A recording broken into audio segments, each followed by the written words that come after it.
Digital 410 Productions proudly presents the Fail to Fail podcast with your host, Don Abernathy. Welcome, everybody, to another episode of the Fail to Fail podcast. I really need an intro for this podcast. Every time I go onto it, I almost want to copy my What's the Scuttlebutt podcast tagline, but I'm not going to do that.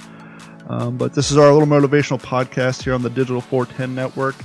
Before we get started, as always, let me thank you guys, the OG5, your continued support for all of our content, whether it's via podcast or on our YouTube channel. If you have not checked it out yet, look for Digital 410 on YouTube. We're constantly working on new video and more content.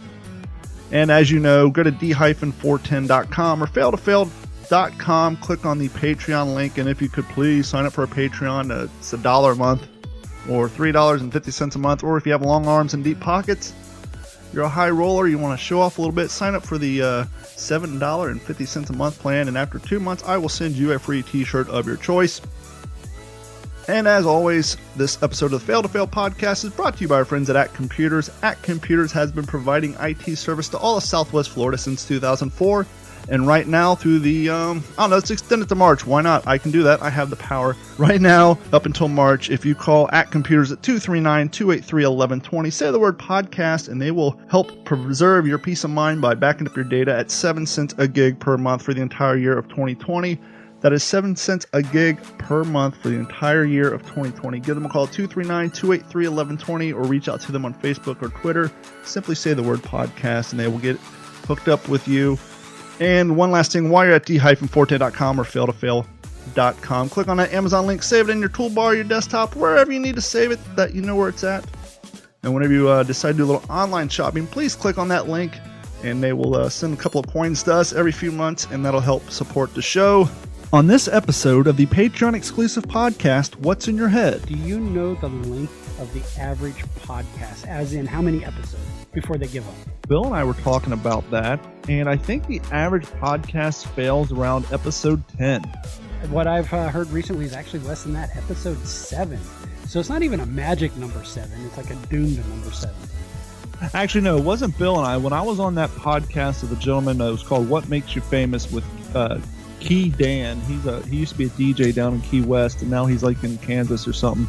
We were talking about that, and he kind of took it like I was slamming other people's podcasts, and it wasn't that. I was trying to talk to him about, everybody thinks it's easy to do podcasts, which, yes, it's easy to do a podcast, but my whole point was it's hard to do consistent podcasts every week and have new original content. And I was trying to use an example. I know personally 3 people who have started podcasts and they quit around episode 3. To gain access to the What's in Your Head podcast, as well as all the other exclusive Patreon content, simply go to d-410.com, click on the Patreon link, and subscribe. But right now, joining us via the phones, from my hometown of Grove City, Ohio, unless you move to Columbus, we'll find out here momentarily.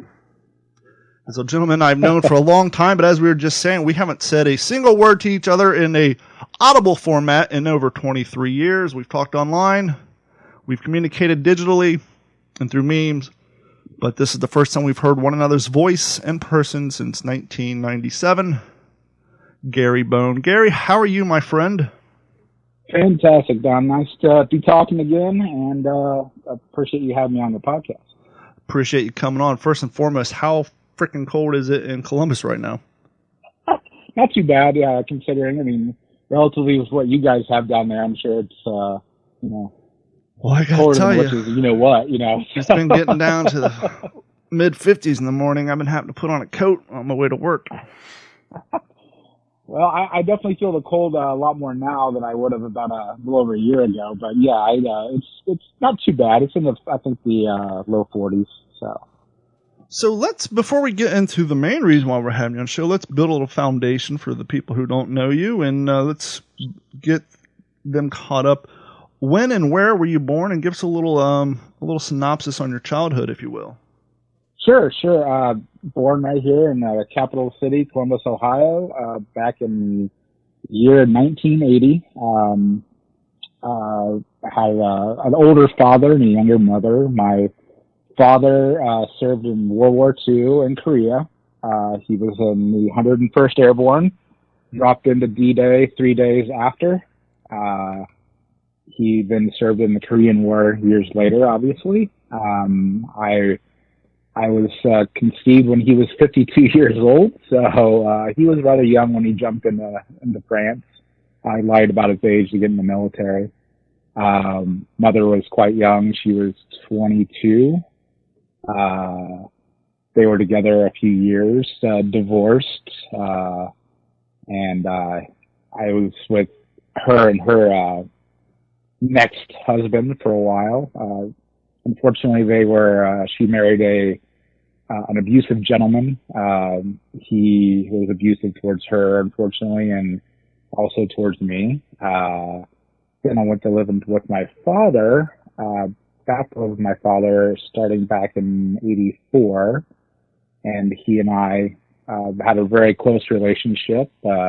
He's also a former Columbus Police Department, undercover narcotics. So he and I had a pretty good childhood, did a lot of things together, always talked about the military, his experience on the police force, things like that. He unfortunately passed away when I was 14. That was 1994. Once he passed away, I went to live with a foster family of sorts, the Arthurs. I'm pretty sure you know them. Was with them for 4 years until I graduated, and then I've been on my own ever since. Now, how did that come to play? Were they friends of the family? Were they a licensed foster family? How did did they do non-custodial Yeah, it was Tom Arthur, the son of theirs. We were best friends at the time, and we hung out a lot. He actually was there the night my dad died. He was staying the night at my house, and when everything went down, they took my dad to the hospital and such. His mom came, and I went to stay with them after he had passed. And basically, the option was for me to either move to Florida, to be with my aunt and uncle, or older, or that was it essentially. Because my half brother who lived here, he unfortunately has cerebral palsy and is unable to take care of anybody legally. So they kind of stepped in and was like, well, we don't want him to be away from, everybody up here in school. It'd be very awkward and hard for him. And, I don't know what my situation is with my uncle at the time, because I was just so young. I wasn't in those conversations and whatnot. Sure. So they kind of stepped in, became my legal guardians, and, took care of me for those 4 years of high school. So. Well, for those of you listening who don't know, let's say you're in a similar situation, whether you're a teacher or somebody at church, a neighbor, a relative, and you have somebody close to you in your life, whether it's your friend's friend, what have you, and something happens to them that they're a minor and they end up in a situation where their legal guardians are no longer either alive or capable to take care of them. There is a thing, at least here in Florida, it's called a non-relative custodian. And you can actually essentially go to the city or the state, you file out the paperwork, and you give them the situation, if you will, and then obviously they're going to do a background check on you, make sure you're not an axe murderer, and check out your house and all that. And you can become the legal guardian of someone you are not related to, so that you can help them out in a tough situation. That's actually how, I don't want to say we acquired, but that's how we came to have a daughter ourselves. My fiance is a school teacher, and fourth grade, and one of her students had bounced around from foster home to foster home. And long story short, we became non-relative custodians, and then like a year and a half later, during that process, we also went through the foster care system and became certified registered foster parents. Now, I don't claim that because I'm not brave enough, if you will, to open my doors and just become a regular foster parent. Those guys, they're great, and it's amazing what they do. But in order to adopt Nugget, we did in fact become licensed foster parents, and we went through the whole thing and the classes and all the stuff. And so it takes a lot, but the people who do it are fantastic, and there's so many kids out there who need help, whether it's through a big brother big sister program, through just being a mentor, fostering, to adoption, whatever. Obviously it's a big commitment to go out and be a foster parent or adopt, but just like I said, the big brother, big sister program, just helping kids out a few weekends a month, that's a huge help to people in that situation.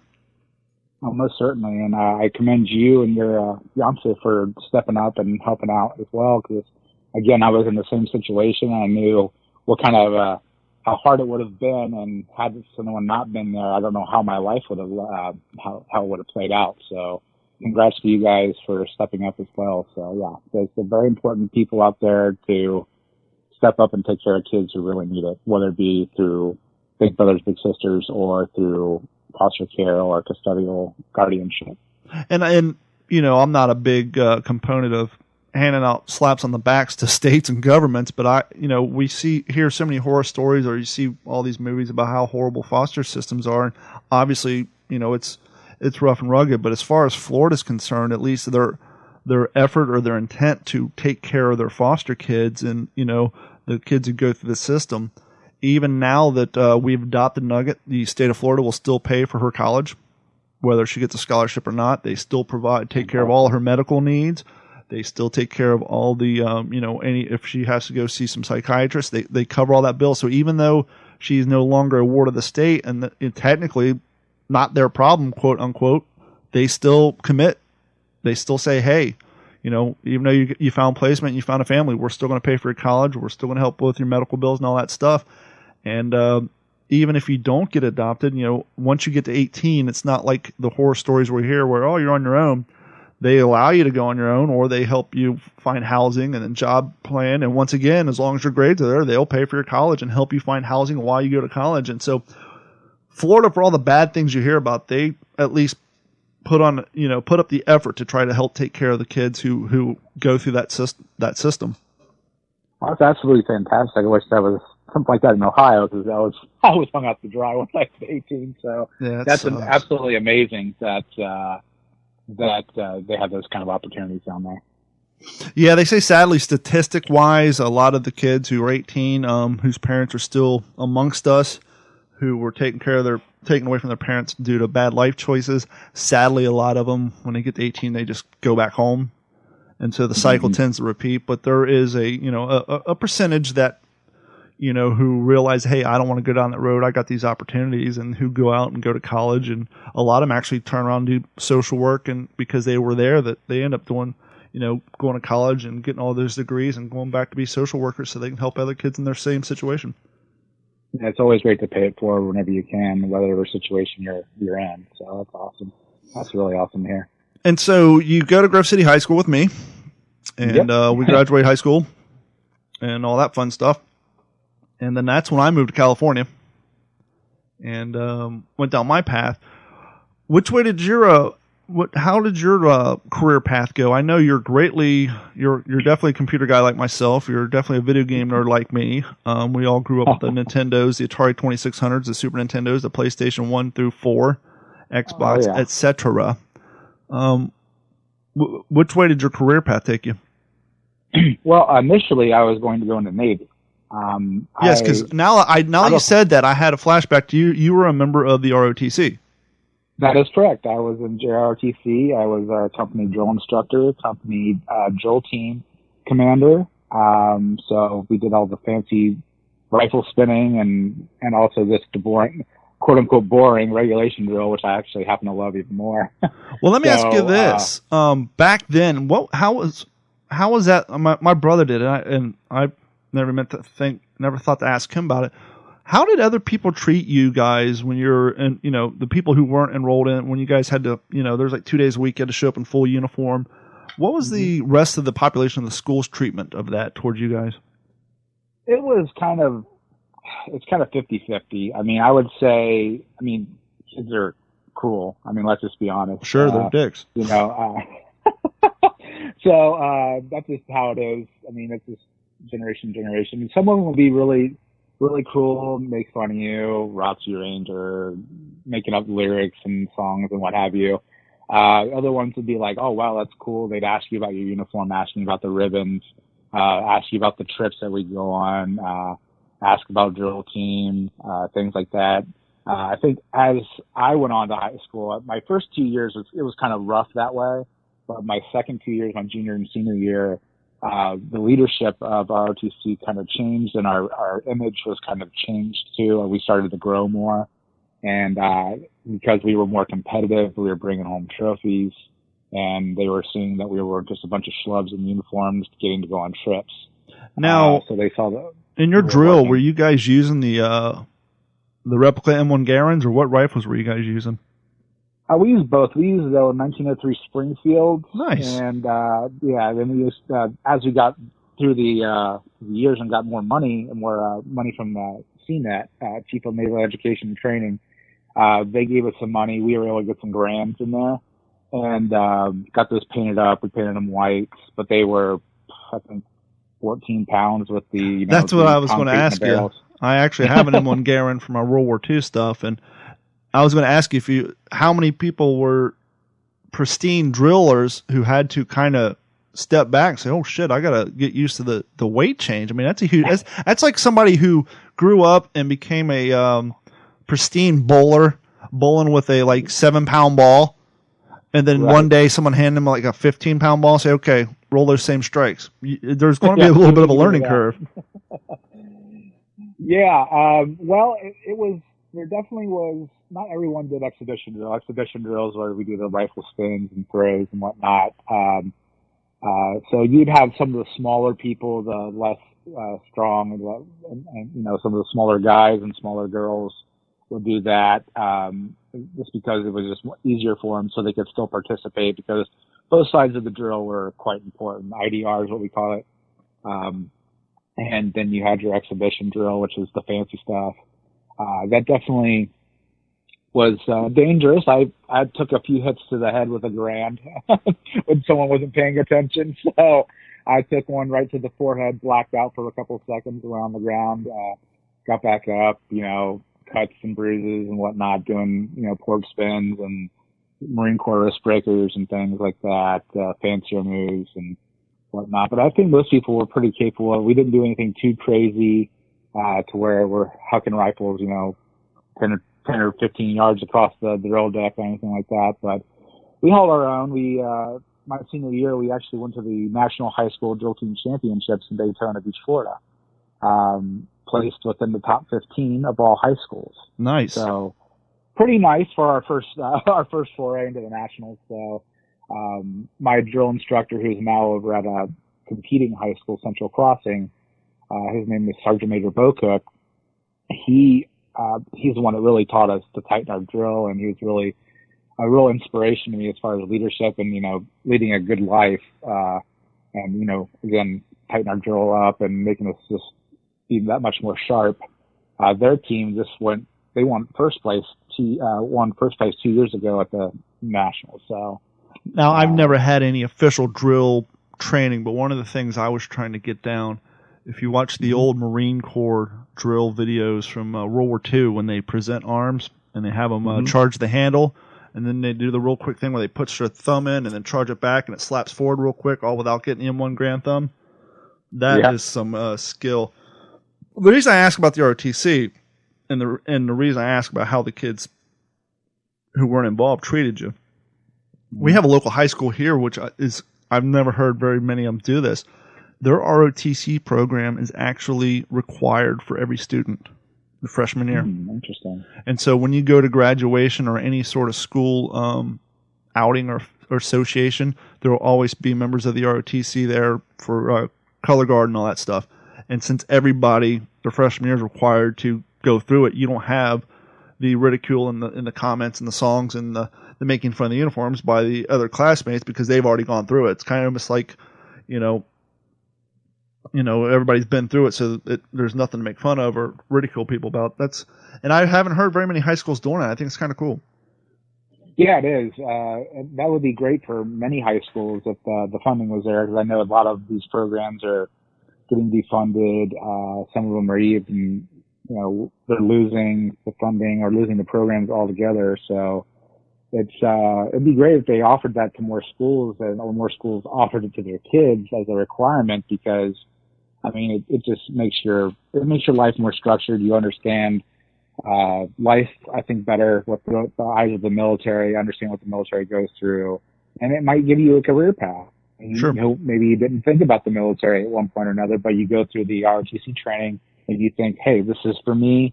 I could go here. I can learn this skill, maybe come back out to the civilian world and do well for myself. Or I can just make it a career. Yeah.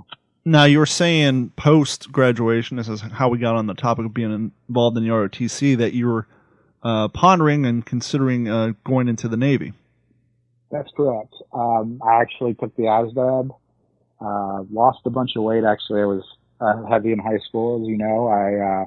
When I graduated, I was about 285. And what height are you? What's that? And what's your height? I was 6'1" then, 6'1", 6'2"-ish. So, definitely overweight, not too bad at that weight and that height, but still not ready for military life at that point. So I did a lot of running, exercise, whatnot, and I got down to 225. Nice. Which I was ready. I was lean and ready at that size, and I took my ASVAB. I think I scored like a 62 or something like that, 65. So I can't remember exactly. It was in that range. And at the same time, I unfortunately unfortunately I met a woman, and it changed my mind. That some people say that there's a woman to blame, but I know. Right. Of course I could have said no and just said, hey, I'm going to go, this is my career. But, I guess the thought of military service wasn't as strong as I had thought. But again, I'm kind of a sappy guy when it comes to love and all that stuff, and romantics and whatnot. Young love, man. Most powerful substance known to man. Unfortunately, no, Ernest, it's not eggs erroneous. It's the women. That's right. That's exactly right. See that we not only talked about ROTC, but we made a reference to Ernest Goes to Camp, all in a single motivational podcast for old people such as us. Great movie. And so, you reevaluated. You looked at your situation. You had a female that you fancied. Bestest gal, and so you decided to change direction. Where did that lead you? How did that end up for you? Well, I was working retail, worked at Circuit City, which, for all you kids out there, was a cool retail store that used to exist. But it does no longer exist. It's kind of like Best Buy. It was a big competitor to Best Buy. Not only did I close a Sun TV, but I opened and closed a CompUSA, and I opened an H.H. Gregg and closed an H.H. Gregg. So I've been down all those roads. Yeah, I closed a Sun TV on the west side over here, so I did that before I went to Circuit City, actually. So I did Circuit for a while. My girlfriend's mom at the time, the same girlfriend that took me from the Navy, essentially. She was working for a company called Safe Light Autoglass. I'm sure you know them. Safe Light Repair, Safe Light Replace. There's the plug for you. So hey, it's better than the plug Saturday Night Live gave them. That's right. Oh my gosh, that was interesting. Now, is Safe Life, looking back on it now, are they a Columbus company? Is that where they started? I don't believe so. I think they started. I should know. I've worked for them for over 20 years, but the history of the company has not really been on my mind per se. I believe they started somewhere in the South and moved up here. Gotcha. As far as their corporate headquarters goes, but their corporate headquarters have been here in Columbus at least since the late 90s. Yeah, well, that's why I asked, because it was never really on my radar, but as it started popping up and I was in California places, I started having flashbacks. I was like, oh yeah, I remember people working there in the 90s in Columbus, and I was like, was that where they're from? So I was just trying to put a fine point on that. No, you're fine. Yeah, I'm pretty sure they started somewhere else. If my history serves me correctly, but I'm not too interested in that. I just go to make a paycheck.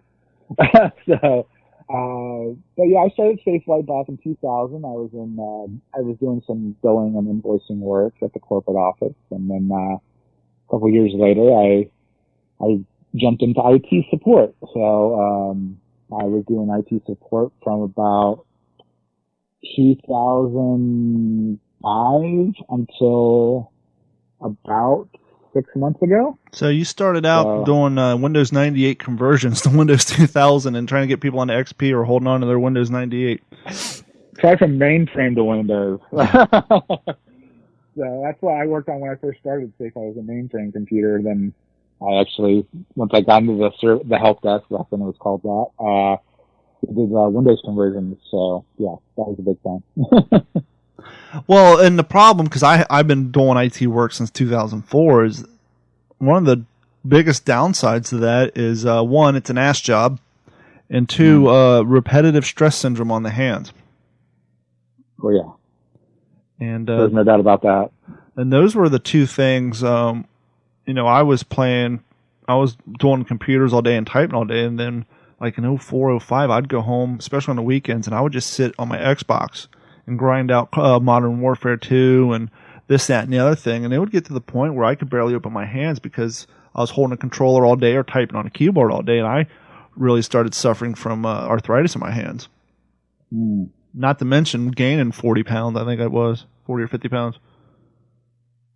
Yeah, both those things aren't going to do well for you. I mean, the arthritis and carpal tunnel. I have carpal tunnel in both my hands, so I totally understand the repetitive stress of computer work and gaming. So it's not fun. I've done some exercises, hopefully to kind of push back my carpal tunnel. I really don't want that surgery. I've heard bad and good things about it. So doing the exercises seem to be doing well. I take breaks and rest and whatnot. So yeah, definitely a danger of the job. I mean, it may seem insignificant to some people, but it's no fun to live with.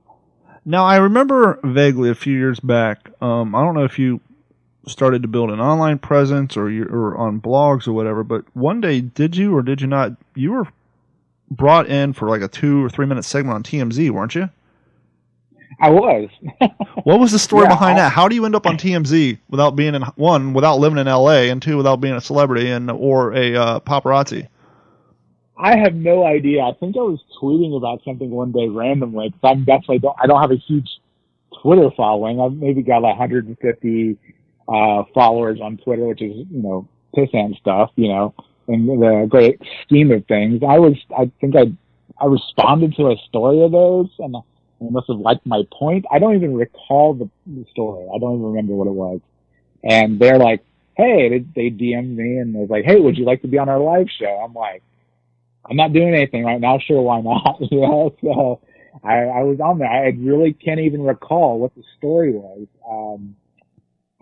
Thinking back, I mean, it's obviously not that big of a deal for me because it's just, I can't think of it. But yeah, that's the big story behind that. A tweet at the right time in the right place got me on TMZ.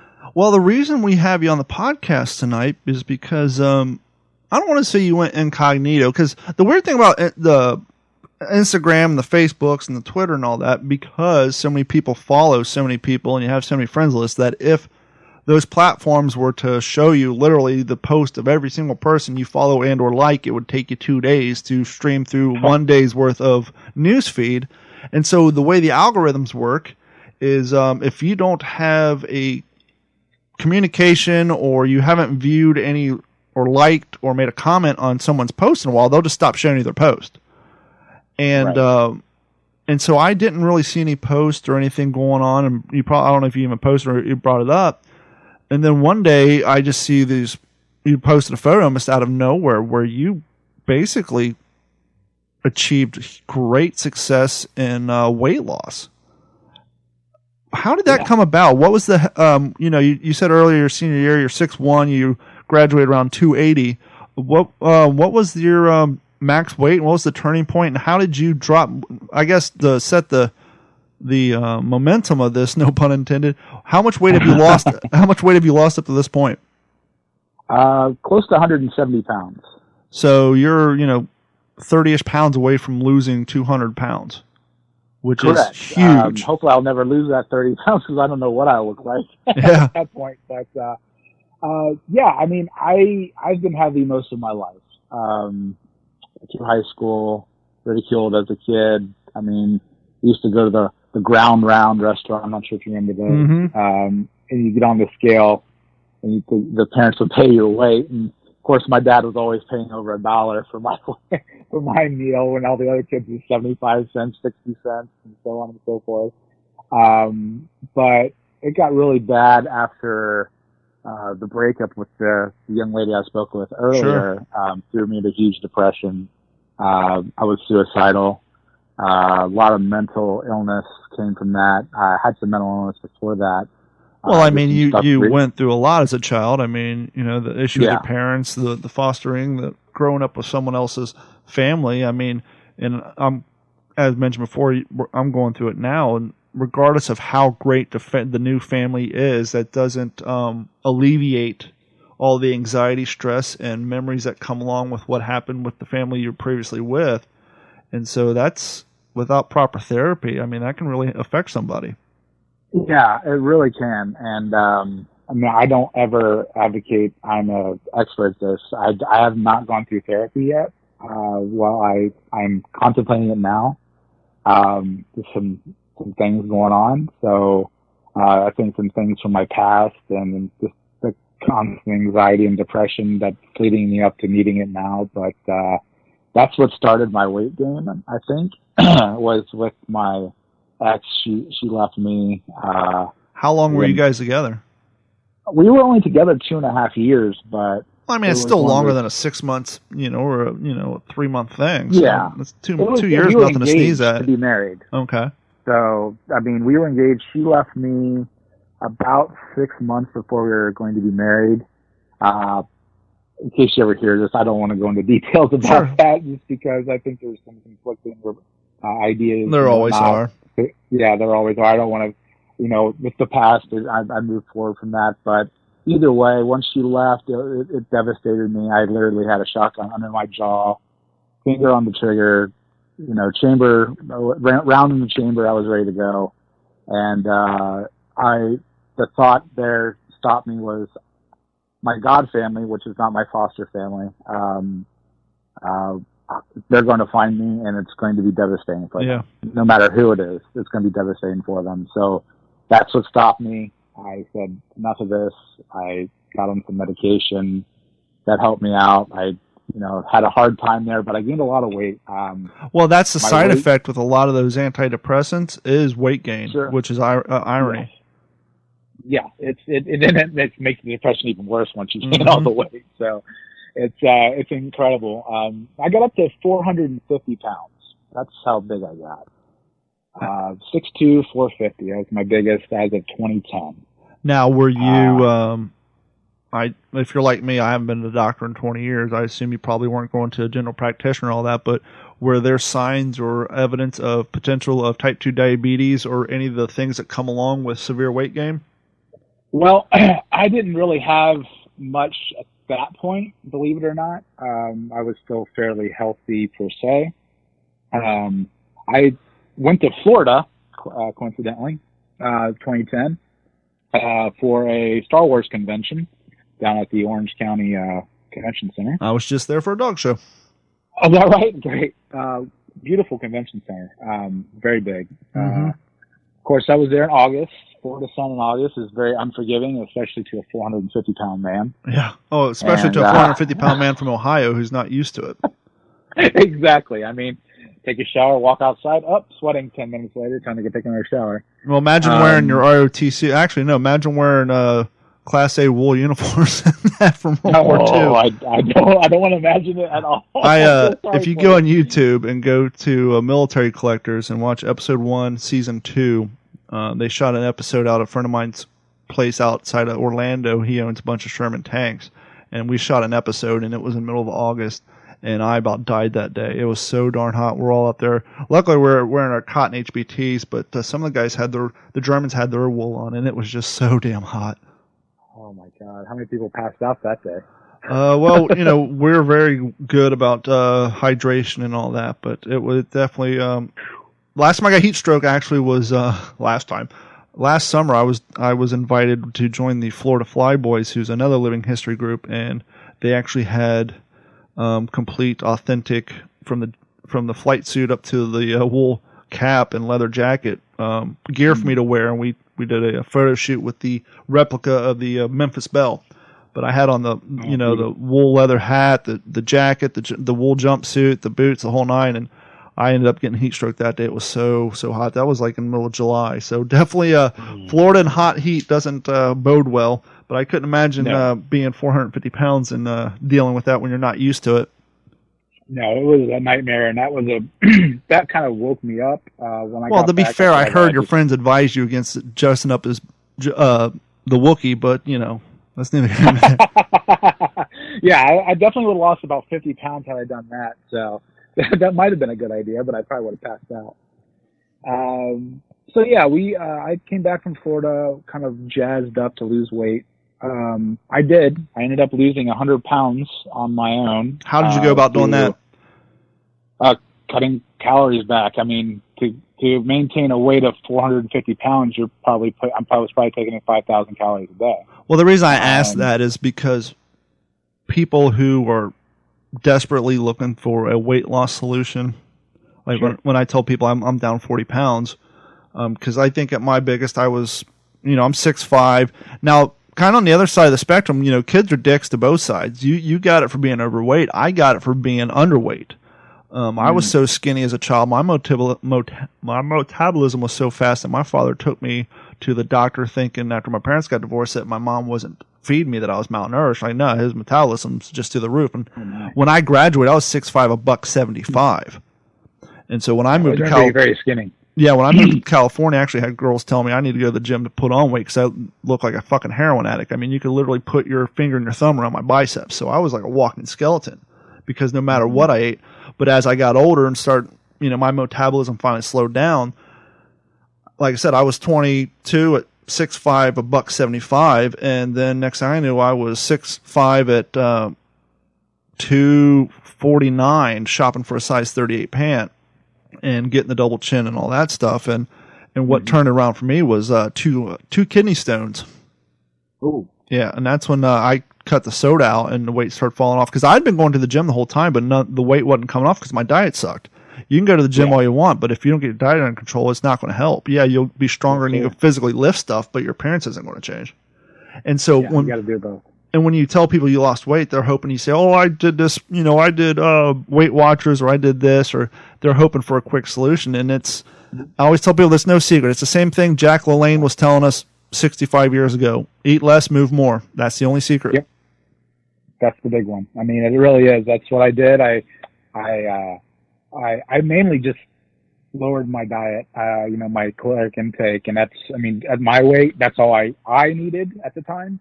I did do some more walking and whatnot, got up and moved. At my weight, it was kind of hard to do a lot of moving. I was still young enough. My legs and my knees and my hips weren't too bad. My back was okay. But I lost that weight, and then the hammer dropped on me 2 years later. I woke up in the middle of the night, happened to go to the bathroom a bunch of times, and I said, "What the heck is this?" And I go to the doctor the next day, and that's when I was diagnosed with type 2 diabetes, even though I'd already lost 100 pounds. It just was too late. The damage was done. And so my sugar that day was like blood glucose for the geeks out there was 380, which isn't terrible as per se. I've seen much nightmare scenarios, 600s and 700s, but got medicated, got on that. My diet went down. I lost a little bit more weight, and then I started gaining again. Got back up to 400, 410. That's kind of where I hovered for a few years.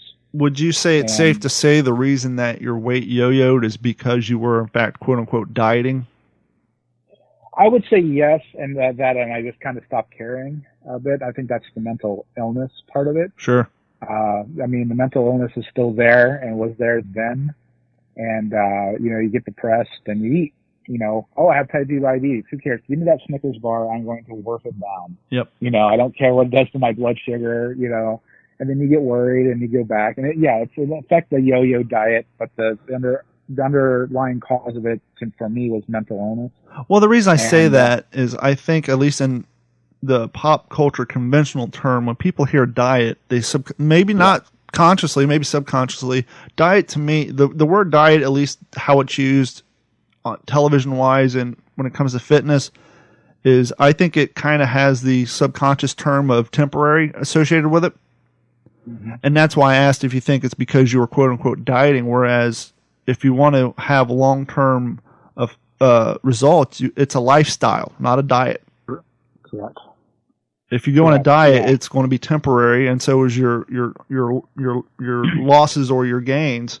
Either way, you could be dieting to put on weight, muscle mass or whatever, but if you don't maintain that, you're going to lose it. So either way, whether you're trying to put on mass or lose mass, if you're going on a quote unquote diet that's going to be temporary, your results are going to be temporary. Whereas if you want long-term results, it's going to have to be a lifestyle change.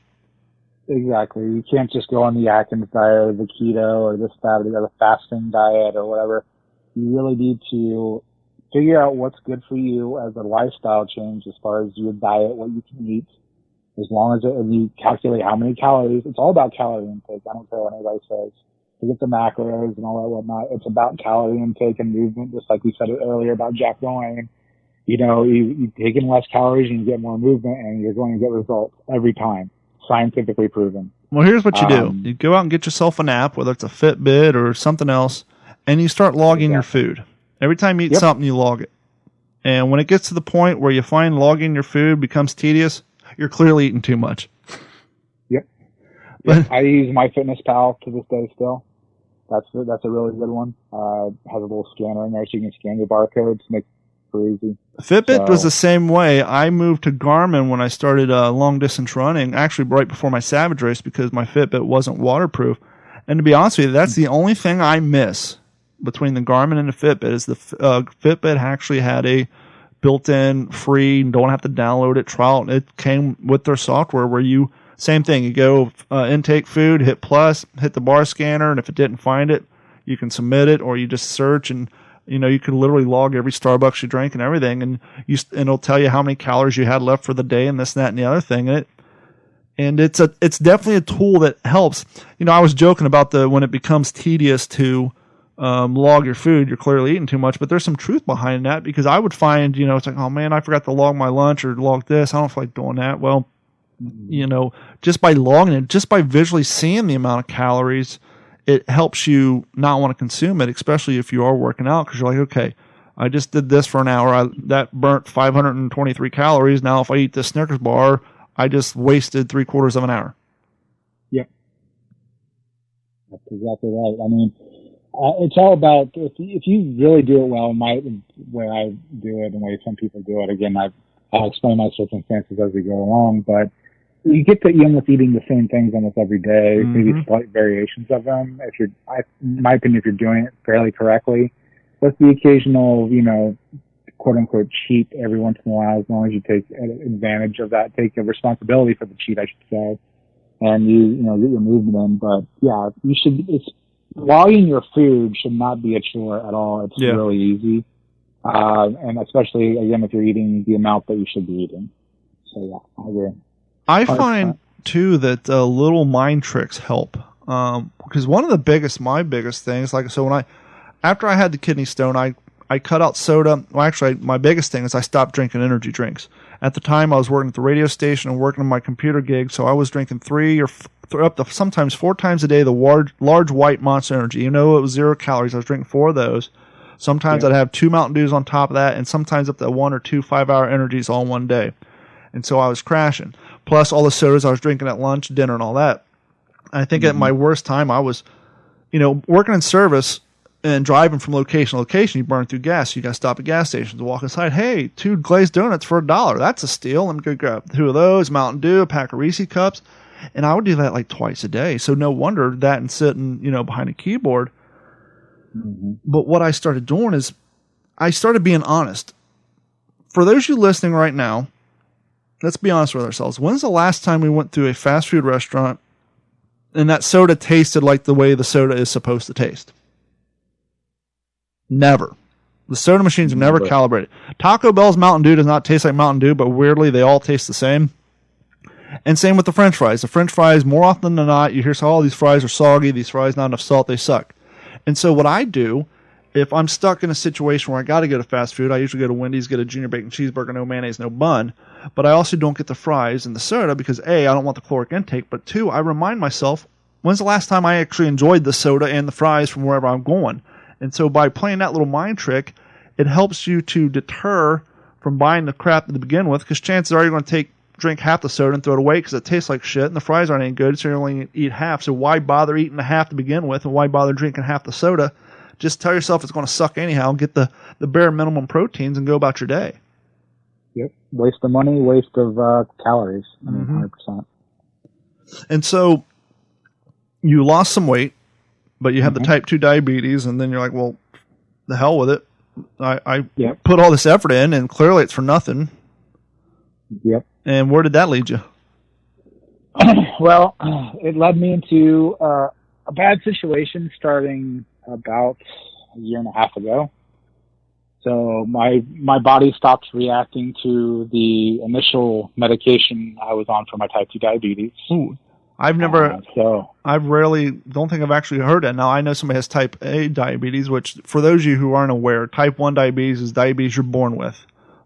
It's just a bad hand you get, and type 2 is something you acquire, usually through weight gain or other health reasons, but that's the difference between type 1 and type 2. Type 2 is something you earn, for a better lack of term, and something that you can to give back through lifestyle changes, not all the time, but most of the times, and type 1 is something that you came out of the womb with. That's the guys you see shooting up insulin twice a day. A friend of ours, Nick, he's had it his whole life and dealing with it. And, as he's gotten older, he's had to have eye surgery and all that and dealing with all the things that come along with type 1 diabetes. And so I can imagine, that's got to be deflating. You busted your ass. You're counting your calories. You're not eating the candy bars. You're cutting back on your soda. You lost 100 and something pounds. And it's like, well, too bad. You still got the disease that's equated with being overweight. So, F you. Yeah. Yeah, basically what it was. I was defeated, and I was just like, screw it. I'm just going to gain weight, whatever. I mean, I'd have my points where I'd be like, okay, I'm going too far. Let's scale it back. I wasn't completely out of it. I still had a head about me, and I'd go ham for about a week, and then I'd chill back and eat, salads and proteins and whatnot. Cutting carbs and all that good stuff. So again, I got to a point about a year and a half ago. I was taking metformin, which is generally the first medication they put you on in type 2 diabetes. At that point, I was at the maximum dosage per day. I think it was 1,000 or 1,500 milligrams a day. And so they had to put me on something else. My A1C was chilling right around 7 or 8. Normal A1C is 5.5. And I started feeling bad in other areas. Turns out I found out I had fatty liver disease. Mm-hmm. So I had an enlarged liver. My back was completely wrecked. I couldn't walk for more than 15 or 20 minutes without feeling a hot knife stabbing in my lower back. Knees were bad, had swelling in my ankles. The hair in my lower part of my leg stopped growing. Wow. I had some bad bruising around that area. I had a wound on my foot that would never heal. For bad circulation? Due to bad circulation, thanks to diabetes and neuropathy, which is a killing of the nerves because of diabetes. It's a side effect of type 2 diabetes. Well, I want to talk about that here in a second, because I would assume that's what leads to people having to have amputation. But you said a key word about a paragraph back, fatty liver disease. Yeah. Now, for those of you listening who may have never heard that term, I've only became aware of that term through a podcast by a guy named Vinny Tortridge. He helps a lot of people in Hollywood lose weight and get in shapes for movies. He does these like ultra marathons where he's riding like 500 miles on a bike. But anyhow, he was saying the reason that a lot of people, especially older people like us, aren't familiar until recently with the phrase fatty liver disease is because back in the 50s, 60s, and even up to the 70s and 80s, the only people who suffered fatty liver disease were alcoholics who had cirrhosis of the liver. Mm-hmm. Those were because of the enzymes and all the things that their body's no longer producing. Well, because of the epidemic nowadays with kids, the craziest thing that I hear, Gary, looking at schools, because of the weather, a lot of the schools don't have gymnasiums. Interesting. Now, it's interesting to us because we grew in an area that had cold climate 4 months out of the year, and they needed a place for us to get physical exercise during the wintertime, so we had gymnasiums. Well, down here, because it's sunny most of the time, they don't have gymnasiums. And so they do have PE classes. They just do it outside in the heat. But even those, it's no secret that kids are moving less. And when you got to have the NFL put out a program called Play 60 where you're trying to convince kids to go out and be physically fit, just move for an hour a day, clearly there's an issue. And when we were kids, our parents would just lock us outside all day during the summer and we would ride our bikes or climb trees or whatever and then come home. But now we got to convince them through multimillionaire athletes to, hey, just for 60 minutes, get up and move around. So clearly, put the Fortnite down, put the phones down, get out and move. Yeah, and so clearly, that's why you're starting to hear the phrase fatty liver disease more and more because my daughter is, one of the things when we adopted her, their doctor said, hey, you got to help get her weight down because she is on the verge of fatty liver disease and type 2 diabetes. And here's the hard thing as a parent. When she lived with us for that first summer, she lost like 25 pounds. I bought her a bike. We're going out riding 7 miles and all that. And we stopped buying the junk food. We stopped buying potato chips, which I wasn't eating at the time anyhow, but Carrie was still eating potato chips while she was playing Xbox.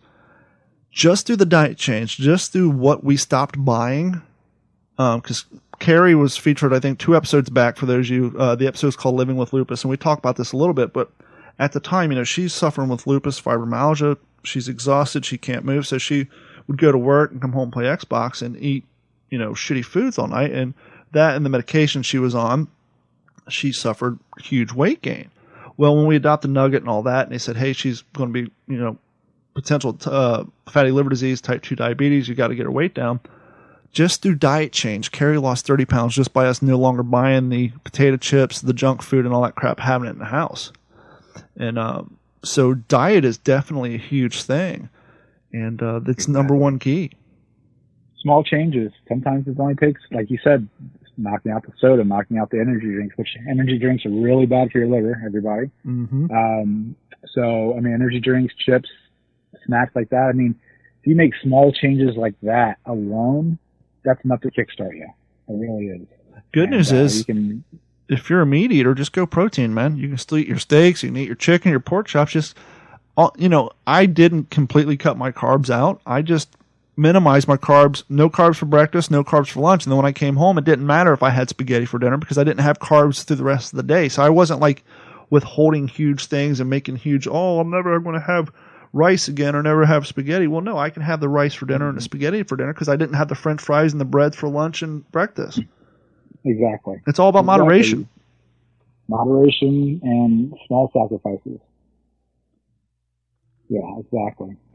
So back to where we were before, sure. you're going down your shopping list of ailments acquired through lifestyle, and but the infections in the foot and all that really had to be, because you're a smart guy, what that could lead to. Sure. Necessarily wasn't an infection in the foot. It was a small wound that was not infected. I will say that. It would not heal. Yeah. It was always a scar there, and it was from a blister that I got, and that did really worry me because I am a smart guy. I'm not adult, so I was always watching it, taking care of it, making sure everything was fine with it. So, well, what I meant by worrying is the fact that you were just told you have type 2 diabetes, and now you have a circulation in your foot, and the one thing that everybody knows from movies, at least, that there's the potential of amputation due to circulation problems from diabetes. That's what I meant by you're a smart guy. You know what that could lead up to. Yeah, exactly. That's it's definitely frightening. It definitely is, and that's what leads me to the change that I was going through. To the point where, like I said, fatty liver disease, my back, I could not exercise. I literally could not. My weight was to a point, my age, it was all kind of compounded.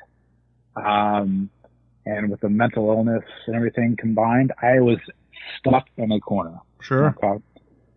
So this is kind of a side story that comes back to me. I have 3 other friends that were significantly overweight as well. They decided that for them it was a good idea to get weight loss surgery. Okay. Mm-hmm. They got the weight loss surgery. They were about almost a year complete about a year complete at this point in my life in the story. And I was just like, wow, you guys look great. You guys seem to be doing well. All the ailments they had were completely gone or reversed. And they said, well, what's going on with you? How are you gonna, what are you doing? And I said, well, I don't know what I'm going to do. And they said, they were like, you should do the surgery. You should get the surgery because, you say you can't exercise and we love you and we don't want you to die or, to get worse. Now, how long ago was this? This was, I'd say August of 2017. Okay. When I had this conversation with them. Well, the reason I ask is I don't want to say their names out of respect for the one who passed, but there were two twin brothers who went to high school with us. And both of them fought with weight issues, and they never got it under control. And one of the brothers actually passed away in his sleep at the age of 34. Yes. And that was just a huge, that was like a holy shit moment. Yeah, I didn't even realize that until I went to his Facebook page 6 months ago and saw that he was gone. And I was like, oh man, it's just too late, and it was crazy. I wish someone would have had a conversation with him, or if they did, I wish he would have listened. I wish somebody would have a conversation with his surviving brother, because I think he's still in the same position. I don't know if that was even enough shock for him to make a lifestyle change yet. I don't know. I know he's significantly smaller than his brother was when he passed away. I did look him up to see how he was doing. He seems to be pretty small, but he's still definitely, he needs to lose more weight. Yeah. 100%. At least another 100 pounds before he's truly out of the woods, in my opinion.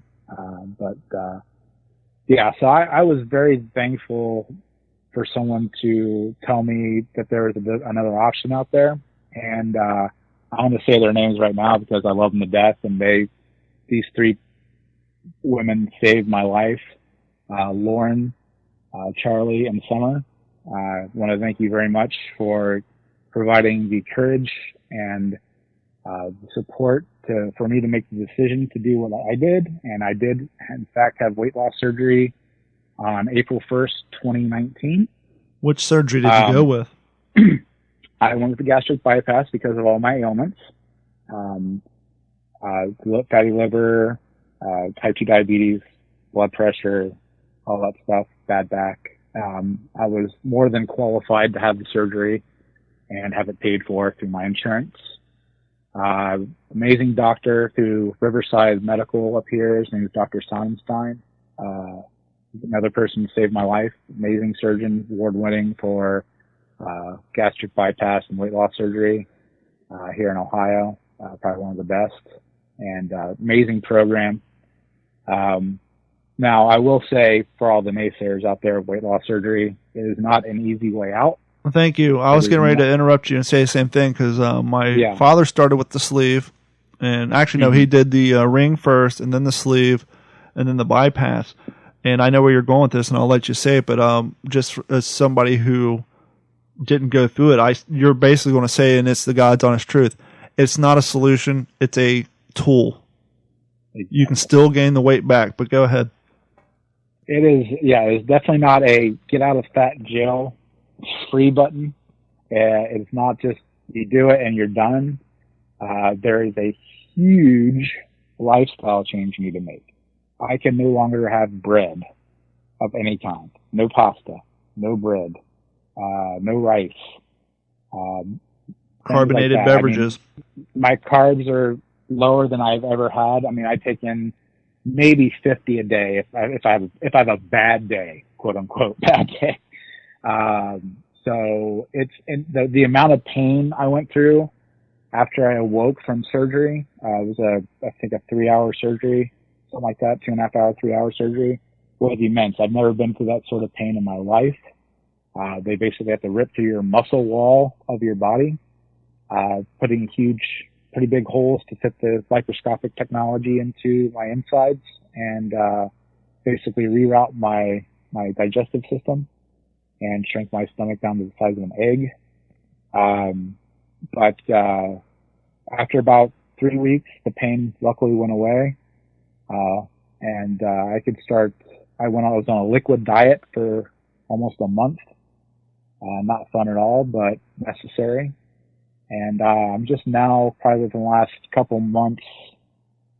few months, eating kind of fairly normal, like having normal foods and not being sick by certain things anymore, luckily. You get a syndrome called dumping syndrome if you eat the wrong thing, something that's too fatty, too sugary, or too many carbs. It'll literally raise your body temperature and make you nauseous and want to throw up.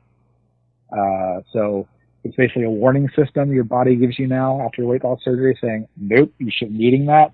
It's going to be shot out of your body now. And not only that, but because they shrank your stomach, the physically, the amount of food you can consume before you start vomiting it up on yourself is it's cut down to a quarter of what your serving size was before, if not less than that. Correct. I mean, I can only eat about a cup and a half of food at any given time, any meal.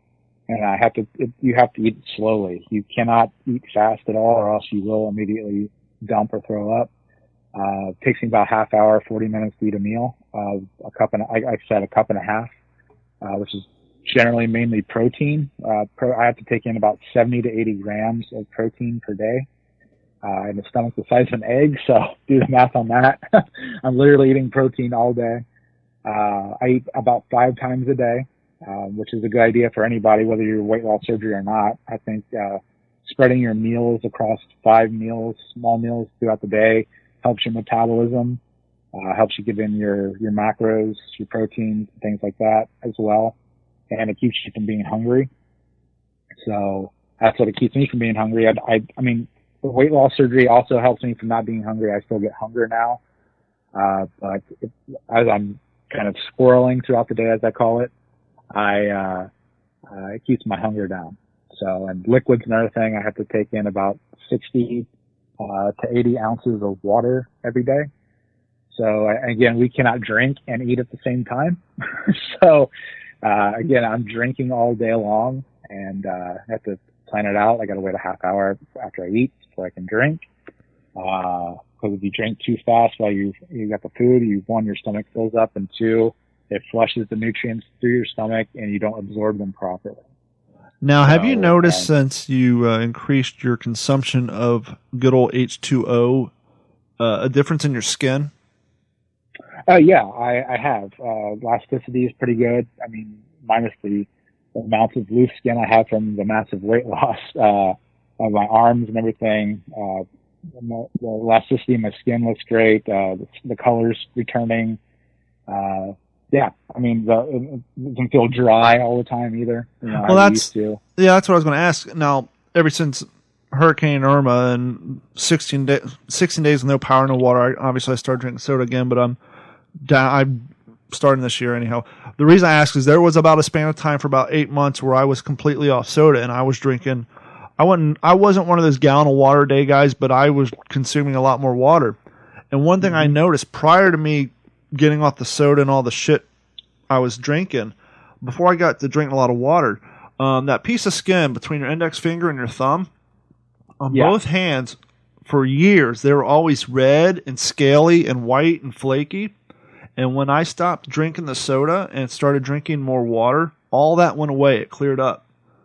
And I'm looking at my hands right now, and yes, I do drink soda, but due to all my running and working out, I do still consume quite a bit of water a day. And to this day, especially without the energy, I don't know if maybe it's something in energy drinks or whatever, but that white scaliness on my hands that used to be so, I don't know, it looked like I was working in concrete all day. That red tint and all that scaliness on my hands have all gone away. And the only thing I can really attribute it to was the increase of consumption of water. Yeah, I think there's obviously a lot of sodium in sodas and energy drinks. I think that might be something as well. And as you're drinking water, it helps flush that sodium out of the body. So that could be it. I'm no scientist, but that could very well be it. But yeah, drinking lots of water is always good. also, for those with a normal stomach, it keeps you full. Yeah. Okay. I mean, it takes away your hunger. So drinking water is always good.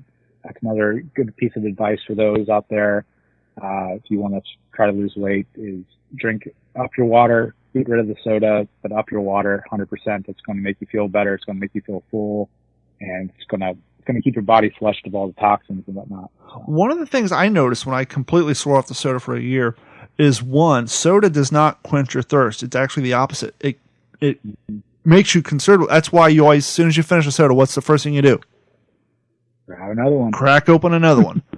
That's right. I noticed when I started drinking water, I would drink less water. Or you know what I replaced all my energy drinks with? Now they use the term energy on their can, but they've been around since 1993. The Arizona Energy, the citrus stuff. I buy one of those tall cans, and because it's not carbonated, that thing will last me 4 hours. I'll drink it warm. And so when I used to crush a Monster or a soda that large, 2 or 3 an hour, I literally make one of those Arizona Energies last 3 or 4 hours.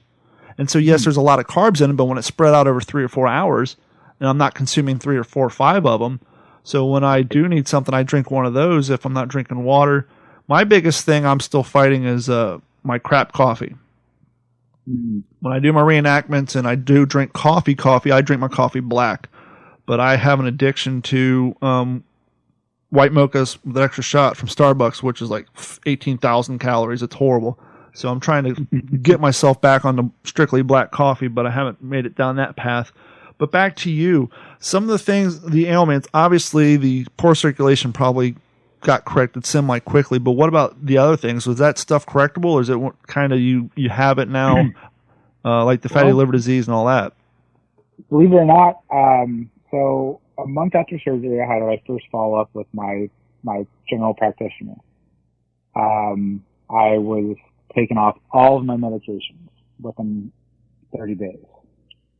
That helps the pocketbook. Diabetes medication, blood pressure medication, liver medication, all that stuff I was taking off all of it. I was confirmed, another 3 months later, I had my first post-op, doctor's visit with my surgical office. I was cleared of being in remission of type 2 diabetes. So I'm technically quote unquote cured of it. Fantastic. It'll always be there. Sure.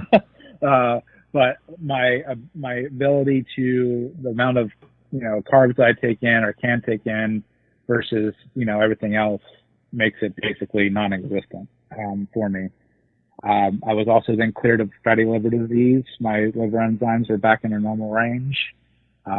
Everything was normal. That's the first time my blood tests have been normal in 6 or 7 years. How are you feeling physically? I feel amazing. I feel like I'm 20 years younger. I mean, I turn 40 next month. I feel like I'm in my mid-20s again. I really do. I mean, the amount of weight that is off my body, like I said, about 170 pounds down. I started the program at 410. Today I got on the scale.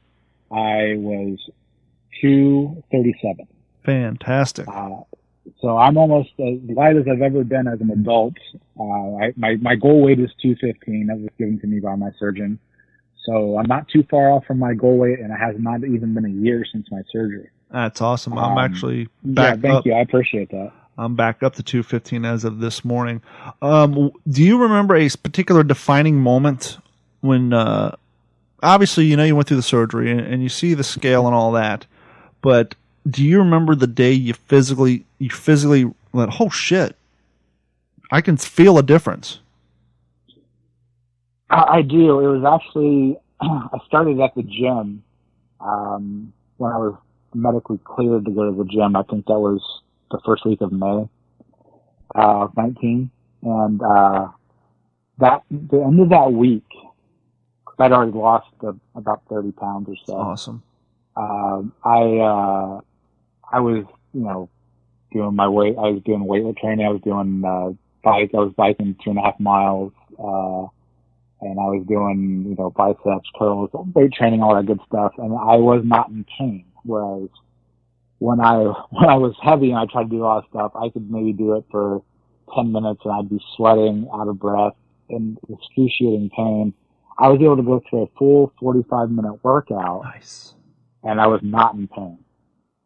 And that was only about a month and a week later when I was under the knife. And that was my first oh wow moment. Yeah. And then, I was just like, wow, this is amazing. I continued to go to the gym until about September. I took a break from it. I'm going back this month. I was some weird weight fluctuations with. I was trying to get my weight down, but my weight was going back up because I was building muscle. Yeah, I was gonna say that's the downside of going to the gym, and that's one of the things I got to remind myself. One, don't let the psychological tear down of getting on a scale every day fuck you up. And the reason I say that, it doesn't matter what your weight is or what your physical activity is. If you're somebody who runs a lot, you go out and you run 7 miles, your body will maintain up to 3 to 4 pounds of body weight for water weight for 4 days, because it doesn't know when the next time you're going to tear the hell out of it, and then after 4 days it'll drop it. And so if you go out and run and you get on a scale next morning, like, I gained 4 pounds, son of a gun. Well, that's why, because your body. And so you have to take it with a grain of salt if you step on a scale every single day. But so you're trying to get down to a lower number, but when you're going to the gym 4 times a week, guess what? Muscle weighs more than fat. And you may know, you're a smart guy and you know that, but all your intelligence and all your database, that shit flies out the window as soon as you step on that scale and you see that number going up. Even though that number represents healthiness, muscle gain, in your mind that number's negative. And so it can have a negative effect, even though technically it's a positive thing. Indeed. And for somebody else that might be very normal for them, very I can't think of the word off the top of my head. It's good for them. For me, I had to take a step back from it. Yeah. And I walked. I did not stop exercising. That's always for everybody listening. Just if you get frustrated, just switch it up. Switch your exercise up to something else. Mm-hmm. I switched to walking. So I would walk 3 to 5 miles a day. I just walk around my neighborhood. I have an Apple Watch. It can, figures out how long I'm walking and all that good stuff. So I was always moving. I never stopped moving. I just wanted to get my weight down. I was heavy for a very long time in my life. I was just ready to see that number go down. Sure. No matter what it took. So I'm at a point now where I'm comfortable enough to where I can go back to the gym and put the muscle on and help with some of the loose skin I'm dealing with. That's going to be my next big to do, is to get rid of some of this loose skin I have. Yeah, because that's the one thing people ask when they see huge weight loss photos, is they're like, what's going on underneath that shirt? And when I first moved down here, I worked at not telemarketing, I worked tech support for Bell South DSL, believe it or not. That's how far back I go. But one of the guys I worked with, he lost like 200 and something pounds. And this is right around the time Oprah made all the news giving away cars and shit. And so he was going to try to hit her up for some surgery money. But yeah, that was one of the things he was dealing with, is all the skin. Yeah. I'm pretty fortunate. I never had man boobs. So my chest area is pretty good. My arms are fairly okay. I think I can get my arms back in with exercise. My issue is my stomach, because I carried a lot of weight in my stomach. And in my thighs. So, when I do have surgery, I will have to have those areas taken care of. Pretty sure there's probably at least 10 or 15 pounds worth of skin that's going to come off my body. Yeah. But it's not too bad. Luckily, it's causing some pain and some agitation, which I'm documenting, because if I do have that, they'll cover it through my insurance company. So I won't have to pay that extraordinary amount of plastic surgery because it's technically plastic surgery at that point. But it's the amount of weight that I lost and the pain and the medical conditions I left in the past are worth what little pain and discomfort I'm dealing with this right now with this loose skin. It was a godsend to have the surgery, for it to take me out of my space where I was before with my weight. Again, it's a powerful tool. and it's not for everybody. It really is not for anybody out there listening. Just because you're overweight, it's not a magic bullet. You have to be in a certain. I think you should be in a certain thing where it's your last resort. This was my last resort. Had I not done this, I don't think I'd be around for another 2 years. And the reason they put so much onto the psychological side is a lot of weight gain comes from eating disorders, which is related to psychological. But two, and you're probably discovering this now with going to the gym and even walking. Mm-hmm. So much of physical fitness is mental. And you probably know this from your experience in studying with military and that's why, when these young cats go to boot camp, not only they break them down and build them up as a unit, but they also are and training them to function properly under high-stress situations such as combat. But they're also building up their mental strength because you can push your body to do a whole hell of a lot more than you ever thought you're capable of if you're just in the right mind state. And so if you're not in the right mind state, how are you going to have the strength not to eat? Because as somebody who had two family members go through it, and the reason I said it's a tool and the reason Gary said it's a tool, and I'm sure he knows this, about a year or so from now, he would be physically able to eat more food because the stomach will start to stretch out. But he's got to have the mental strength and the dedication to prevent that from happening, because it is possible, and it has happened, where you can gain the weight back even post-surgery because you don't have the restraint and the fortitude to continue with, once again, not the diet, but the lifestyle change. Yeah, you have to change everything. I mean, like we both said, it's a tool, but if you don't change your state of mind, it's never going to work. It never will work. I've heard horror stories of people getting the surgery and trying to eat Chipotle the same day. I mean, it's unbelievable. That person clearly was not in the right state of mind. They thought it was a magic bullet, and they're trying to shove down a burrito down their gullet, and it's physically impossible. And not to mention a poorly rolled burrito, because if anybody's ever been to Chipotle, I don't care which Chipotle it is, those fools cannot roll a burrito to save their lives. I've actually said down here on the air that Chipotle should send their people over to Moe's to learn how to roll a damn burrito. You're not wrong.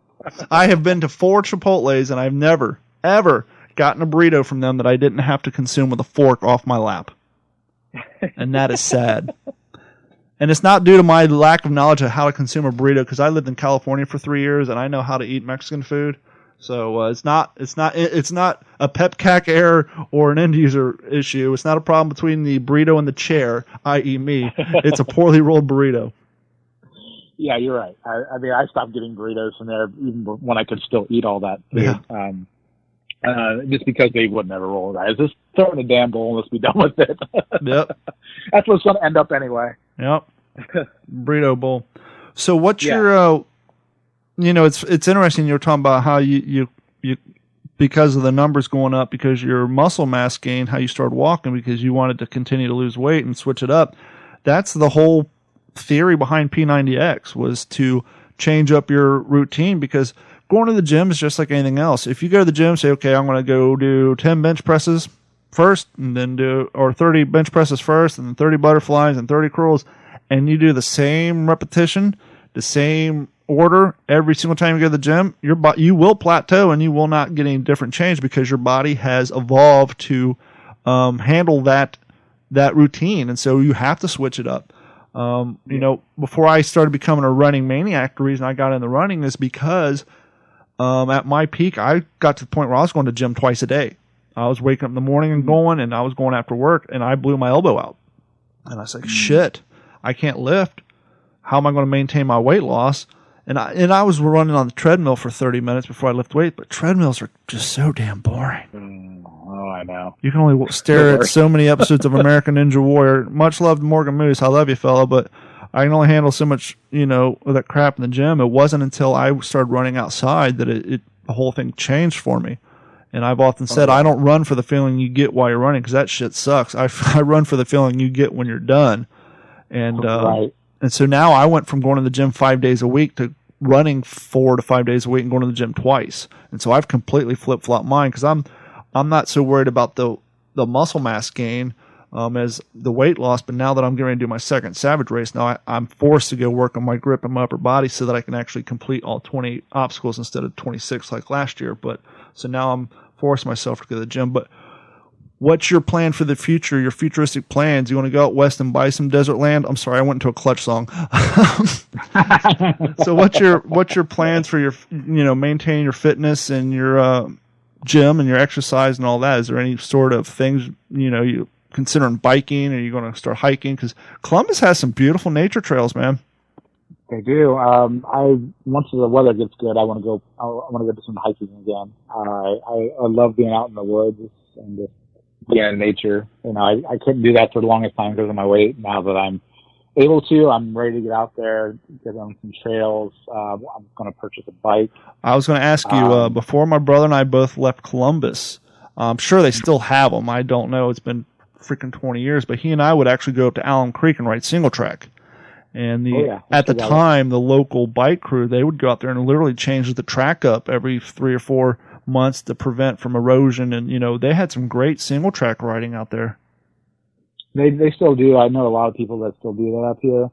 And I'm definitely excited to get into that. I've not been in the shape to be on a bike or, to afford a bike that would hold my big butt there for a long time. So I'm going to be able to go buy a bike, get on those trails, and just enjoy nature, get out there. I mean, I'll still go to the gym, do some weight training, I do like the pyramid style, with reps and weight. So sure. Kind of shocks your body. It's a good tip from Arnold, Mr. Schwarzenegger. I listen to him. He's one of my heroes. So I think the guy knows a thing or two about lifting weights. So I listen to his advice. Well, he's a key role in the Special Olympics. He has the Arnold Schwarzenegger Classic every year in Columbus. Yeah. I actually voted for the guy. I lived in California when he ran for governor. Oh, good for you. I wish I had been able to do that. and during the whole thing was a clown show, and this was before the whole thing with his illegitimate son and the housekeeper. All that, none of that had come out yet. And, right. And I'm living in California. It's like, how are you going to vote for Schwarzenegger? I'm like, look, I grew up in Columbus. I've heard about the guy my entire life. Once again, this was before the housekeeper and the illegitimate kid. But I was like, never heard the guy in scandal. He's never in trouble. He's never gotten anything wrong. He's helps out the Special Olympics. He's big in fitness and blah, blah, blah. He came from another country, blah, blah, blah, blah, blah. And it's like compared to all the rest, he's not a politician. And so compared to all the rest of the assholes, regardless of what side of the aisle they're on, to me, it was a no-brainer. Yep. I was super excited to see him run out there. And from what I heard, he did a lot of good. And if he was able to run for president, I'd probably vote for him, in all honesty. Got a lot of good ideas. The guy really gives back to the community, especially here in Columbus. I mean, he owns half of a big mall area called Easton up here. Owns half of it with Lex Wexner, who owns the Limited brand, Abercrombie and Fitch and all that. So he puts a lot of money into the city, especially when the Arnold Classic comes up here. Huge sporting event. If anyone's ever near Columbus area and coming up here soon, amazing event. They have the strongman event there. See Halfdoor Bjornsson up a ton of weight. The Mountain from Game of Thrones, if you don't know who his real name is. Sure. And there's amazing sporting events up there. They're actually putting on a pump and run 5K. I was going to get into it, but I just didn't get up training in for running to be able to participate. I'll be honest with you, because I've done 8 5Ks. Just do them. The 5Ks are like everybody can do it. You'll go down the 5K and you're going to think you're not ready, and then you're going to see the guy with the 2 dogs and the 3 baby strollers, and just go out and do it. It doesn't matter what your time is. Just go out and do it, especially if it's like an elite event or something where you get the finisher medal for crossing that line. Do it just to set a bar. Do it. Even if you finish in 40 minutes, 45 minutes, you say, okay, well, the next one I'll finish in 40 minutes. And the one after that, I'll do 30. It's especially if you plan on doing any extracurricular running. The 5K, I've done 110K. The best part about the 5K, the medal's cool and all that shit, but it gives a legitimacy or closure, if you will, or I don't know the phrase I'm looking for, but it justifies all your efforts when you go out and run around your neighborhood. It's like it's almost like, playing Little League Baseball on the weekends, and the 5K is like your chance to go to participate in the home run derby or something. Mm. And the other best thing about it is you're only racing against yourself. Yes, there's these cats who know they're going to come in 4th or 5th place or 1st place, and you're never going to catch those, especially at fucking 40. The best thing about long distance running, look, I'm 41 years old. I know my speed has a governor on it. I'm not going to get any faster to past a certain point, but at this age, I still can build my tolerance and I can run further. And so at a certain point, I will not be able to run any faster. My times will get slower, but I can run further, and I'm only running against myself. It's all about your PR, your own personal record. And so when you go out there, you don't worry about how, everybody else's time. You just worry about yours, and you do your first one, have a good time, enjoy it, and set that time, and then it gives you something to shoot for next time. And it gives you, it's like I said, it's kind of like your own little home run derby to your fitness and your own personal betterment. Yeah, I definitely want to do one. I unfortunately missed the registration for this one, but plus it was $100, and I was like, for a 5K? It's expensive. Yeah, for a 5K. That's insane. No, 5Ks, half marathons and marathons are in savage races and all that shit. They're like $80, $90, $100. But usually the going rate, especially for like an elite event, the going price for a 5K is between $35 and $40. So the fact that they're wanting 100 is insane. Yeah, $100. There's a pump and run, so you go do a your max bench, and then you do your 5K. Yeah. Which is fine. I could my max is okay. I'm not worried about that. But it was just the money, and I was in the place where I was like, I'm not quite sure. So I'll hit the next one. We have a ton of them here in local Columbus, so I'm definitely looking forward to doing one, and appreciate the advice there, and just thinking about it as an achievement, not as a competition. So. I definitely want to do that as a kind of a feather in my cap for my weight loss, and just see if I can do it, because obviously I've never been the runner. I mean, especially in the last 20-some years since I graduated. But up until when I was training for the Navy, that's the last bit of running I've done in my life. So definitely be a good test. Same way with me. As you know, I grew up skateboarding, but I never ran. I know I had a teacher who suggested I run track strictly based on my height, but never got into running. If you'd have told me 20 years ago I'd be out running 7-8 miles, I'd tell you you're insane. It's running stupid. But once again, wanting to maintain my weight loss, and I often joke, but behind every good joke there's some truth behind it. I also run because I want to know that I can, and that at my growing older age I'm not quite a wuss yet. And I know that's a little bit of a harsh term, but for us old fucks, calling ourselves pussies, that's not frowned upon so much. So I still want to know that I'm not, that big of a push yet. And so I force myself to do it because I want to know that I can, and I want to see what I still physically have in me as I'm getting older. 100%. I'm right there with you, and I totally agree with every word you just said. So that's another reason why I want to do the 5K, because I'm getting up there. I mean, obviously my weight loss and the age thing, so it's kind of like, yeah, but what can I do? You just bought years back. Yeah, I did. Like you said, you may be 40, but compared to where you were living at 32 or even 20, you're probably healthier now at 39 than you were at 18. Yeah, I mean, I'd like to think so. I definitely feel that, and that's one of the biggest things I'm going to kind of elaborate to anyone listening, is that the feeling is amazing. Okay. The fact that I've dropped a medium-sized man, or a slightly larger woman, depending on your height, obviously, off of my back is unbelievable. Like, just the fact, like, I don't feel like gravity is pulling me down. I don't feel miserable anymore. If for the only reason to lose weight is for you to just feel great and to live. Everyone has loved ones out there. You have friends. They all want to see you live as long as possible. Don't worry about the people making fun or giving you looks or whatnot. They don't know you. But lose for the fact that you want to be around for your loved ones and your friends. And I'll let you on another secret as somebody who's been going to the gym off and on for 12 years. Everybody at the gym, I don't care how skinny they are, how buff they are, how big they are, how small they are, everybody at the gym is worried that everybody else is staring at them. So when you're at the gym, don't worry about people staring at you, because they're too worried that you're staring at them. everybody in that motherfucker has, self-esteem issues. And they're, even the ones who are walking around their chest all cocked out like they're roostering, in their mind, they're still worried about everybody's in there staring at them. So just go in there knowing that you're all on the same playing field. And by the way, as Morgan Moose from American Ninja Warrior said on this episode, on this podcast, and I've said too, the people who work out on a regular basis, when they see someone who's fresh, new to the gym, someone who has visual weight issues, they're not making fun of you. They're in their mind. They won't say it to you verbally because they don't want you to think that they're being rude. But in their mind, they're saying, "Fucking go get it, girl," or "Go get it, dude." When I see someone who visually has weight issues running down the road, I'm not laughing. I'm saying, in my head, I'm your biggest fucking cheering fan. I'm jumping them down with thumbs and giving you the big thumbs up, like, go out and do it. I don't care what shape you're in or where you're at in life. As long as you put forth the effort, it's so easy to talk shit when you're sitting on the curb. It don't matter if you're talking football, basketball, health, whatever. If you're the person sitting on the curb not doing anything, it's so easy to run your mouth.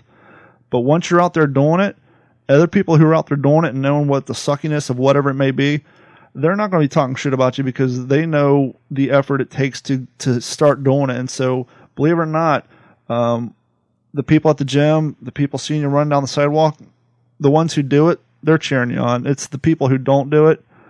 Or here's a question I kind of had for you. Sure. How has all this changed your outlook on certain things? Because one of the things I noticed when I started going to the gym, I would post check-ins on my Facebook. I wouldn't put any comments, any, self-betterment stuff. Usually it's ugh or this sucks. But the reason I started doing that is I wanted to be able to go through my Facebook timeline and see how many times I went to the gym last month without writing. I'm logging it digitally. Why go back and write it down somewhere else? Mm-hmm. And after about a year or so, I start getting messages in my Facebook inbox saying, "Hey, just by seeing your check-ins at the gym and seeing your photos, you've motivated me to help me run, or to get me to go back to riding my bike, or this and that. And, clearly you're my age, and if you can do it, I can do it." And I started to realize, holy shit, just me checking in the gym's starting to motivate other people. And then I also realized that we as humans, we like to call people on their nonsense.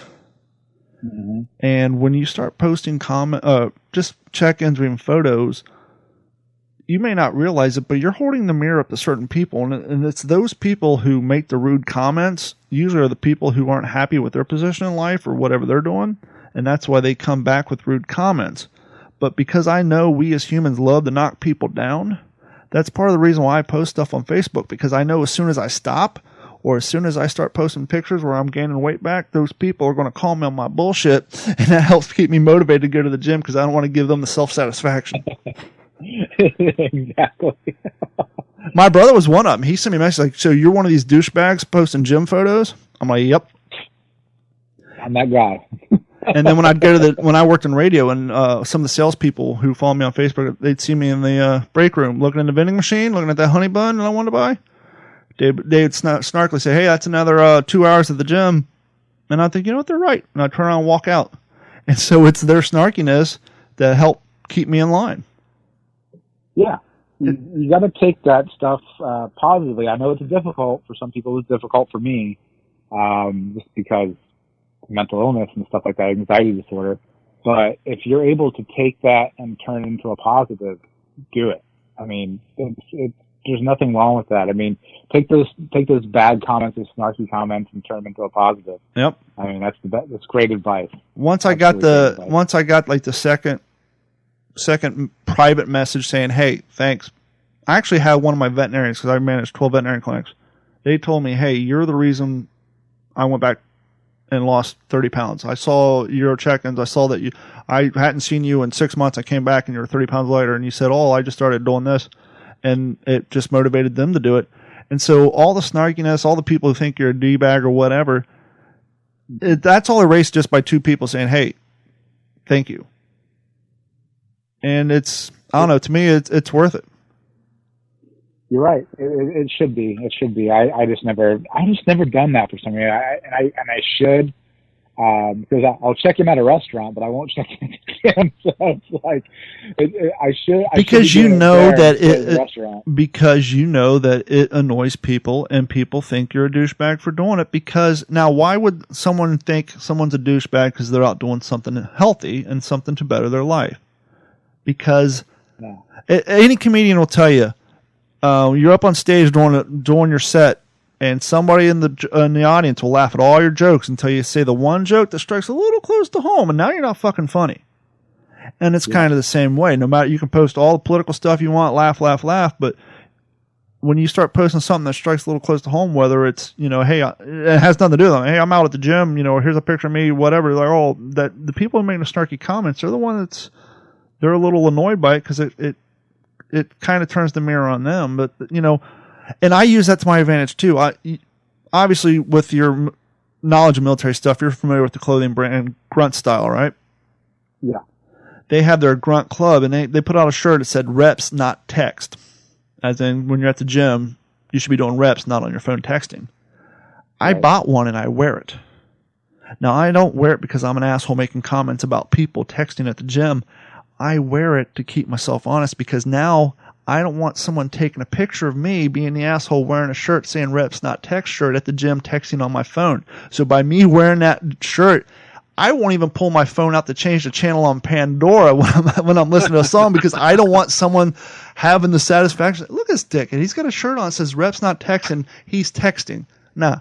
So just by me wearing that shirt, it forces me to work out harder and longer, because I will not pull my phone out of my pocket while I'm inside of that gym with that shirt on. And it's just keep yourself honest. It's just little things like that to keep you going. Mm-hmm. And I like irony, so I find stupid things. It's a little different for everybody, but I just find little stupid things like that just keep me going.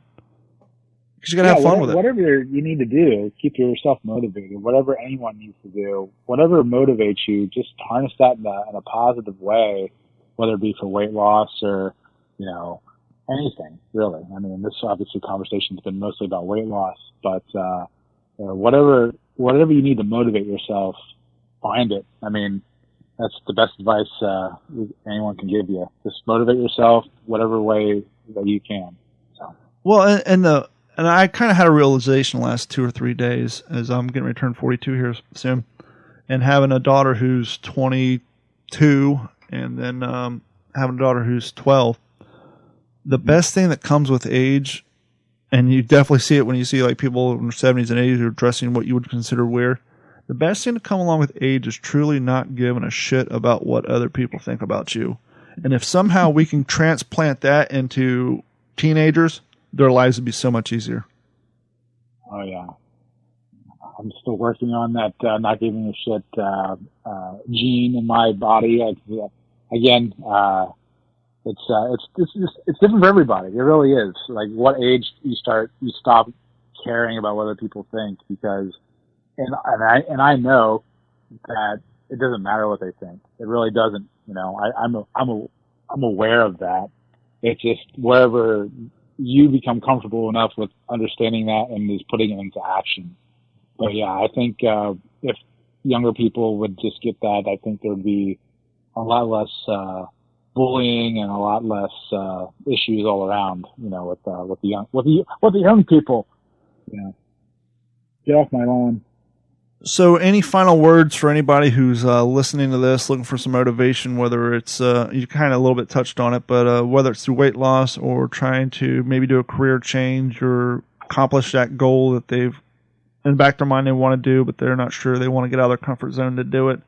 Any last parting words? Well, I'd say I want to just stick to the weight loss, because that's the one thing I know a little bit about. Mostly I don't want to give any poor motivational advice.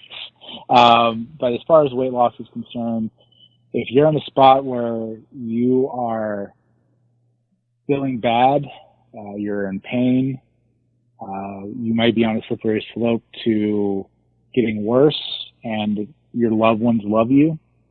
Always know that they love you and they care about you, and they want you to be healthy. They want you to be around. They don't want you going anywhere. Cling on to that idea and lose weight. I mean, that's the best thing I can tell you. They care about you and they want you around. So do whatever you have to do. Whatever motivates you to get to that point to lose weight is what you need to do, whether it's surgery, whether it's just hitting the gym a few more extra times a week, or dropping your calories by half. People love you. Do what you got to do. And the only thing I could really add to that is once you've gone there yourself, you realize that people, just everyday Joe Schmo, people are capable of so much more than they think they are. Whether it's physically, mentally, what have you. And so you kind of see, you hear people make comments or, about other people, and you think, well, that guy's kind of a dick. And if you sit back and look, well, he's not being a dick so much. He's done it himself, and he knows that it's possible. Yes, it sucks and it's hard, but maybe he's being a dick to that other person because that he realizes that person has potential and that person could do the same thing or accomplish their goals if they just put a little more effort into it. Maybe that person's being a dick because he wants the other person to realize that they're capable of doing so much more than they give themselves credit for. And I think, trying to get people to realize that is a key for them finding success in whatever they're looking for. Yeah, I mean, sometimes people are just trying to push you in the right direction. They're not pushing you to knock you down. They're pushing you to get you on the right track. Yep. And that's the other, I've mentioned this on this podcast before, the interesting dynamic about doing an organized race. You can go out and run around your neighborhood all you want, and that's fantastic. But there's two things that you cannot replicate in your neighborhood by yourself or even if you're running with your friends and family. And that is one, adrenaline, and two, the natural order of the pack instinct. It's amazing.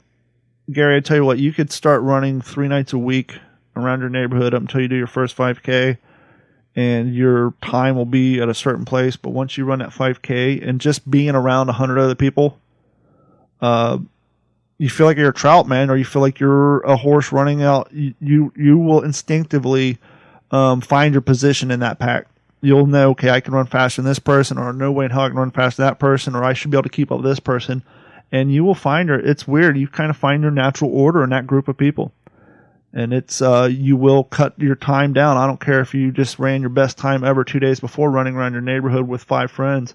When you go out and do that first 5K, I guarantee you will trim at least 30 seconds to probably 45 seconds off your time than what you normally run, just through adrenaline and pack instinct. It's amazing. It blows my mind every time I run it.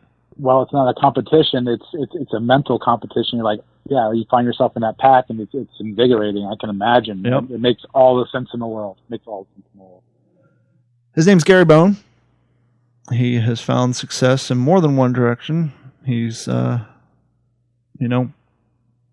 despite upbringing in childhood and certain things dealt to him the hand, he's found success in career and in he's finding success in health. And hopefully over the last hour and 20 minutes or so, you guys have found something to help motivate you guys. And Gary, thank you so much for sharing your story. And for those of you guys who download this podcast via the apps, thank you so much. But head over to failedtofail.com and you can see a very awesome photo that Gary posted a few days ago that made me reach out to him, because it just puts it into perspective far better than any other before or after photo could. So go check that out, and you guys will be amazed at the transformation that Gary underwent. Gary, thank you so much for your time, and good luck with everything. And if you need any help or anything, give me a call, and we'll help each other out.